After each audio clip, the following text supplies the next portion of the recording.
करना ही पड़ेगा। बलूचिस्तान में आखिरकार इतनी इतनी ज्यादा बदहाली कर दी कि लोगों ने कहा कि भैया मर जाए तो मर जाए लेकिन आजादी चाहिए। अब वही हाल पूरे पाकिस्तान में नजर आ रहा है। नहीं तो परिस्थितियां होंगी भी। देखिए जो वहां, देखिए सबसे पहले तो वहां की सत्ता, वहां की सरकार संभाल रही इस प्रकार की परिस्थिति होती भी नहीं है। वो एक किसी ने कहानी कहा था कि बोया पेड़ बबूल के तो आम कहां से खाए। आप ये सोच ही नहीं सकते कि आप बबूल बो करके और आम खा सकते हैं। किसी ने कहा था कि जिन्हें हम हार समझे थे गले अपने सजाने को, वही अब नाग बन बैठे हम ही को काट खाने को। जिस आतंकवाद को भी आप ये सोचते थे, आज की आप न्यूज देख लीजिए, मतलब कहां से क्या डिसीजन लिया जा रहा है। और मुझे लगता है कि वो जो शास्त्रोक्त एक चौपाई थी कि जाहि विधाता दारुण दुख दे ही वाकी मत पहले हर ले ही, परमात्मा जिसको दुख देता है, जिसको नष्ट करना चाहता है, उसकी बुद्धि का हरण कर लेता है। आज बलूचिस्तान के अंतर्गत शांति के लिए किसको भेजा गया है? जो वहां आतंकवाद के सरगना है, जिनके ऊपर कई सारे जो धमाके इत्यादि हैं उसका आरोप है, आतंकवादियों को भेजा गया है वहां समझौता के लिए। आप सोचिए क्या परिस्थिति है। तो इस परिस्थिति के कारण, क्योंकि चंद्रमा पब्लिक का कारक है और चंद्रमा के साथ अगर राहु की अंतर्दशा इस टाइम पाकिस्तान की जो है वो चल रही है, तो ऐसी परिस्थिति के अंदर उपद्रव ना हो इसके चांस नहीं है, सत्ता ना हिले इसके चांस नहीं है।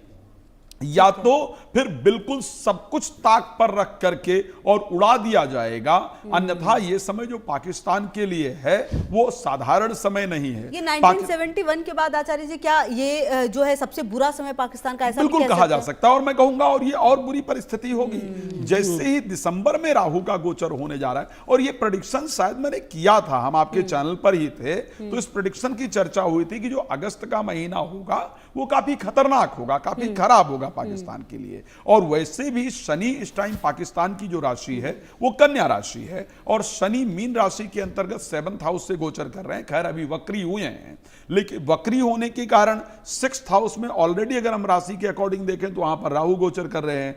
6th हाउस के अंतर्गत ही शनि गोचर करने चले गए हैं। 6th हाउस जो है वो उस 6th हाउस को जनरली मजदूर का हाउस कहा जाता है। साधारण जो वर्कर है, जो बिल्कुल जिसको बिल्कुल नजरअंदाज किया गया है, उसका हाउस कहा जाता है। तो अभी तक क्या करता रहा है बलूचों के साथ पाकिस्तान, क्या करता रहा है? जनरली उनको दबा करके, उनको कुचल करके, उनको इंसान समझा ही नहीं गया है। बस वहां के सामान लिए, उनका दोहन किया है। तो उस परिस्थिति में अब उनका उबल करके आना, क्योंकि दोनों प्लैनेट शनि भी वहां पर गोचर कर रहे हैं, राहु भी वहां पर गोचर कर रहे हैं, और उनका उबल करके आना और वही वाली परिस्थिति करो या मरो की परिस्थिति में उतरना, इसमें कोई दो राय नहीं। तो जो भी वहां के बिल्कुल वंचित लोग हैं, जिनको वहां बिल्कुल नजरअंदाज किया गया, जिनको दबाया गया है, अब वो वास्तविकता में उभर करके आएंगे और पाकिस्तान के लिए आने वाला समय बहुत दुर्भाग्यपूर्ण होगा। और मैं निश्चित कह सकता हूं कि सत्ता परिवर्तित हो, मजबूरी में छोड़ना पड़े या उनका अधिकार देना पड़े, पाकिस्तान का स्पेशली खंड खंड होना संभव है। वो खंड खंड की जो शुरुआत है वो मैं निश्चित रूप से कह सकता हूं कि इसमें हो जाएगी। हो सकता है कि अभी बिल्कुल अलग ना हो पाए, लेकिन इसकी शुरुआत हो जाएगी। और जैसे ही दिसंबर में राहु अपना राशि परिवर्तन करेंगे, वो उसको अलग करके ही छोड़ेंगे। तो ये एक शुरुआत कही जा सकती है। बिल्कुल जीतू जी, आपको भी ये लगता है कि एक शुरुआत हो चुकी है? क्योंकि देखिए ऐसा नहीं है कि पाकिस्तान में, अगर मुझे याद है तो पिछले साल से देख रही हूं मैं, बलूचिस्तान में लोग ज्यादा उपद्रवी हो गए। मतलब कि वहां के लोगों को लगा कि नहीं नहीं अब तो कुछ नहीं, अब तो बस आजादी चाहिए। अगर बलूचिस्तान चला गया तो 40% कम हो जाएगा पाकिस्तान, मतलब 40% है बलूचिस्तान पूरे पाकिस्तान को अगर देखा जाए तो उसका जो पूरा आधार है, क्षेत्रफल है। मतलब ये तो बहुत बड़ा नुकसान, बांग्लादेश जो अलग हुआ था उससे भी बड़ा नुकसान हो सकता है। और खंड खंड बढ़ता हुआ नजर आ रहा है, और बटे भी क्यों ना, क्योंकि लोगों के पास ऑप्शन नहीं है। लोग ये देखते हैं कि हमारा जो कश्मीर है भारत का, वो कितना अच्छे से फल फूल रहा है। पीओके की हालत देखिए, पूरा नोच डाला है और वहां के लोगों की लाशें मिलती हैं, वहां की महिलाओं के साथ क्या होता है, बच्चे शिक्षा से वंचित हैं। तो अब लोगों को लग रहा है कि अब उनके पास कोई ऑप्शन नहीं है विद्रोह के अलावा। जी देखिए, एक तो सबसे पहले एक चीज़ को हमें समझना कि इस समय उनकी दशाएं कैसी चल रही है। इनकी दशाएं चल रही है पाकिस्तान की मंगल में राहु में राहु मतलब छिद्र दशा होती है।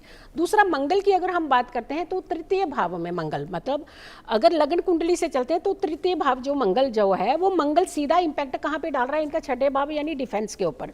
फिर दूसरा अगर हम गुरु की बात करते हैं तो गुरु दो जगह इनके ऊपर इंपैक्ट डाल रहा है। पहला इनके लग्न के ऊपर डाल रहा है जहां हमने कहा ना कंट्री का कंट्रोल, और दूसरा क्योंकि गुरु धन है और धन की प्रॉब्लम इनको देखिए कितनी है इस समय, एक एक पैसे के लिए मोहताज होते जा रहे हैं। और दूसरा इनका इम्पैक्ट जो है, इनका 11th हाउस पड़ रहा है, और 11th हाउस जो होता है विदेशी फंडिंग होती है हमारी, और विदेशी फंडिंग के साथ साथ ये लोन है, रिकग्निशंस है आपकी। और जहां पर गुरु अतिचारी होकर के देख रहे हैं, ना इनको विदेशों में कहीं इज्जत मान सम्मान मिल रहा है, ना इनको विदेशों से कोई इस समय हेल्प मिल रही है, ना इनके साथ कोई खड़ा होने को तैयार है, ना इनको सपोर्ट करने को तैयार है। इनफैक्ट इनडायरेक्ट कहें अगर हम, तो इनकी जनता को सपोर्ट मिल रही है, ना कि इनके हायर पोजीशन पर बैठे हुए लोगों को सपोर्ट मिल रही है। दूसरी बात, अगर हम देखते हैं राहु में राहु की दशा, राहु इनके 2nd भाव में है, क्योंकि इनकी मेष लग्न की इनकी कुंडली है चर लग्न, और तभी तो इनका कभी देखिए स्टेबल हुआ ही नहीं है पाकिस्तान। चर लग्न में तो चलता रहा है, कभी एक जा रहा है, कभी दूसरा आ रहा है, कभी तीसरा। दूसरा भाव जो होता है ट्रेजररी होता है हमारा, धन। सरकार के पास कितना धन रहेगा? कुछ भी नहीं, कुछ सरकार तो के पास मांग ही रहा राहु है में राहु अभी भी। छिद्र दशा इस समय चल रही है। और 2027 में आप देखिएगा इनकी हालात में बहुत ज्यादा बद से बदतर कंडीशन, प्लस बड़ा बदलाव। चाहे हो सकता है मुनीर भाई साहब ही चले जाए, चाहे दूसरे ही चले जाए, या कौन कौन, बहुत कुछ हो जाएगा। इतने की इजाजत दे रहा है। बहुत शुक्रिया आचार्य राज मिश्रा जी, आपका भी, आचार्य जी तुम्हारा जी आपका भी मेरे साथ जुड़ने के लिए और बातचीत करने के लिए। बहरहाल इस बीच एक बड़ी खबर आ रही है, वो भी आपको बता दें।